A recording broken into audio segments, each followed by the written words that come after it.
Qu'est-ce qu'un chemin neuronal pour celles et ceux qui ne connaissent pas encore grand-chose au niveau du cerveau? Alors bien sûr, il y a les neurones, il y a les schémas neuronaux. Bon, dis-nous tout, toi, Annick. Je vous raconte. Donc, je vais essayer de faire au mieux Ouais. parce que il faut savoir que les neurosciences, c'est quand même assez complexe, mais mon travail à moi, c'est de rendre le tout le plus simple possible, mais sans dénaturer le truc.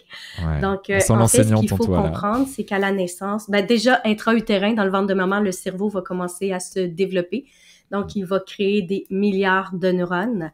Et ce qu'il faut savoir, c'est qu'à la naissance, en fait, dans le cerveau de la survie, ça, c'est la partie du cerveau que les gens connaissent le plus.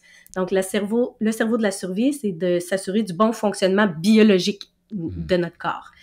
Et les neurones dans la partie du cerveau de la survie sont déjà connectés entre eux. Donc, des neurones, en fait, le rôle d'un neurone, c'est de recevoir de l'information, traiter l'information et communiquer de l'information à un autre neurone.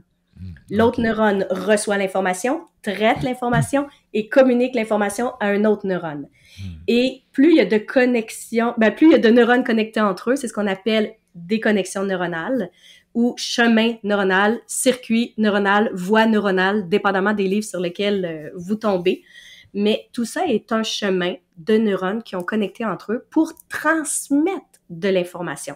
Et l'information que l'on reçoit, évidemment, ce sont par des neurotransmetteurs, c'est biochimique, c'est des hormones, etc. Et on reçoit cette information-là par le système nerveux central dans notre corps. Et pour revenir au cerveau de la survie, c'est qu'à la naissance, les neurones sont déjà connectés entre eux parce que à la naissance, on doit être capable de respirer, on doit être capable de digérer, nos muscles doivent être capables de bouger, nos cordes vocales sont là pour pouvoir pleurer, crier. Bref, on est fonctionnel, biologiquement parlant. Maintenant, dans le cerveau, il y a le cerveau social et c'est là que se situe mon expertise parce que pour moi, c'est important de préciser que je ne suis pas médecin, donc je ne suis pas neurochirurgienne, donc les médecins neurochirurgiens vont beaucoup plus s'occuper de la partie du cerveau de la survie, justement. Ils ont des connaissances absolument incroyables. Moi, ce qui me fascine, c'est le cerveau social. Donc, le cerveau social, c'est tout ce qui régit le comportement humain. Donc, justement, la relation avec soi, donc l'estime de soi, confiance en soi, communication, notre relation familiale, notre relation avec nos parents, frères, sœurs, etc., nos relations amicales, nos relations à la nature, nos relations amoureuses, nos relations à l'argent. Donc, tout ce qui est social, comportement, c'est le cerveau social qui régit ça. Maintenant, ce qu'il faut savoir, c'est qu'à la naissance, dans le cerveau social, il y a uniquement 1/3 des neurones qui ont connecté entre eux. Et ce tiers-là appartient au bagage génétique.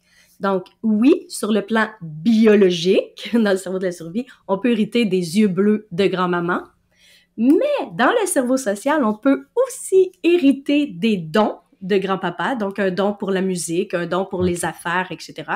On peut hériter du caractère facile de tante Sylvie ou le caractère extrêmement difficile d'oncle Georges. Donc, on a ce bagage génétique-là au niveau comportement humain. Maintenant, ce que les gens qui écoutent en ce moment doivent se poser comme question, c'est qu'est-ce qui se passe avec le 2/3 restant?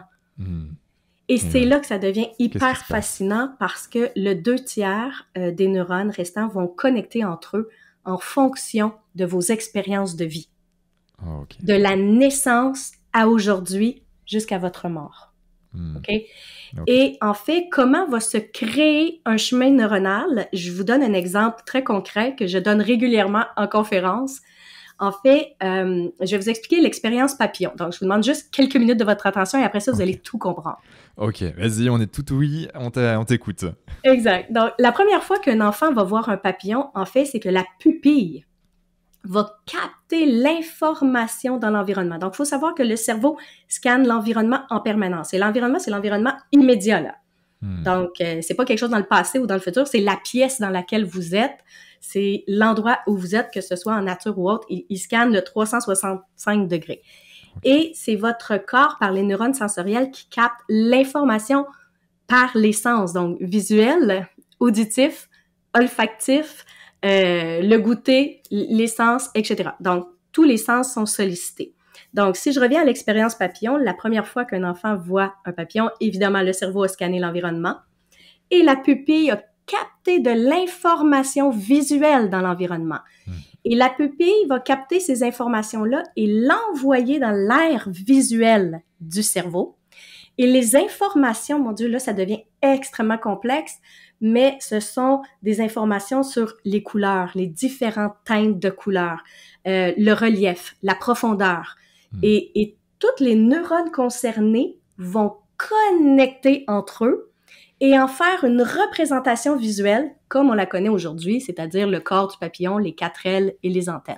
Okay? D'accord, ouais. Maintenant, quand on parle de gens qui sont daltoniens ou colorblind, ben c'est parce qu'ils ont une connexion différente qui s'est faite, qui fait en sorte qu'ils voient les couleurs différemment. Si je reviens à l'expérience papillon, il y a maman qui est avec moi dans le champ et qui fait « Oh, le beau papillon! » Et je suis dans un champ, j'entends le vent dans les arbres, les oiseaux chanter, etc. Les neurones sensoriels de l'oreille captent l'information auditive, encore une fois très complexe, qui sont des décibels, le rythme, l'accent. Donc, il va capter absolument tout, envoyer l'information dans l'aire visuelle, qui va en faire une représentation auditive, qui est le mot papillon. Et c'est ce qui fait que mes neurones sensoriels à moi ont capté l'accent québécois, alors que les gens en Europe, leurs neurones sensoriels ont capté l'accent français. Donc, c'est ce qui explique la différence de langage. Donc, l'interprétation auditive dans le cerveau, il y a des connexions neuronales qui sont faites différemment chez vous que chez moi. Donc, c'est hyper fascinant. On continue avec l'expérience papillon. Je pense que vous aurez compris le principe. Si je suis dans un champ, ça sent les fleurs, ben, mon nez, avec les neurones sensoriels, a capté toutes les odeurs, toutes les fragrances, envoyé l'information dans l'aire olfactive qui en a fait une représentation florale si je suis dans un champ de fleurs. Ou si je suis dans un champ avec des vaches, il y a peut-être d'autres odeurs que mon cerveau a programmées. Exactement, mais ça n'empêche qu'on s'en souvient encore. Et voilà, et voilà. Et il a fait la même chose pour la partie motrice, c'est-à-dire que si j'ai couru vers le papillon, j'ai tendu la main, ben la partie motrice a enregistré tous les mouvements. Et il y a bien sûr la partie émotive, donc si j'étais avec maman qui est heureuse, épanouie, je me sens en sécurité, ben la partie du cerveau émotive va programmer que l'expérience papillon, c'est de la légèreté, de l'émerveillement. Maintenant, c'est pour ça qu'un chemin neuronal, c'est assez complexe. Il y a énormément de neurones qui vont connecter ensemble dans les différentes régions du cerveau. Et c'est ce qui va créer le chemin neuronal papillon. Maintenant, ce qu'il faut vraiment bien comprendre, là, donc je vous demande d'être attentif, là. Créer un chemin neuronal dans un cerveau, ça demande énormément d'énergie pour le corps. Okay? Tout ce que l'on fait pour la première fois va drainer en énergie. Et j'ai juste à mentionner monter un meuble Ikea. Donc, si vous avez déjà acheté un meuble Ikea et que vous avez ouvert la boîte, je suis convaincue que la première fois que vous avez monté votre meuble Ikea, vous étiez épuisé à la fin. Pourquoi? Parce que c'est pas facile, c'est la première fois, faut comprendre. Et moi, j'appelle ça même un peu le syndrome du neurone errant, hein, parce que des fois, quand on ouvre la boîte, qu'on regarde le plan, on se dit c'est quoi ce truc? Comment je fais ça? Donc, le qui dure quelques secondes, c'est le syndrome du neurone errant. Il n'y a pas de connexion. On ne sait pas quoi faire. Et à partir du moment où on fait « Ah! Cette vis-là va dans cette planche-là. Je viens de comprendre. » Là, il y a connexion neuronale. Ça fait « Ah! » Ça commence à faire sens. Et c'est pour ça que vous êtes épuisé. Donc, faire quelque chose pour la première fois pour connecter des neurones ensemble, c'est épuisant. C'est pour ça que les bébés dorment énormément, parce qu'eux, ils créent des chemins neuronaux constamment, constamment, pour apprendre à parler, pour apprendre à marcher, pour apprendre à manger, etc.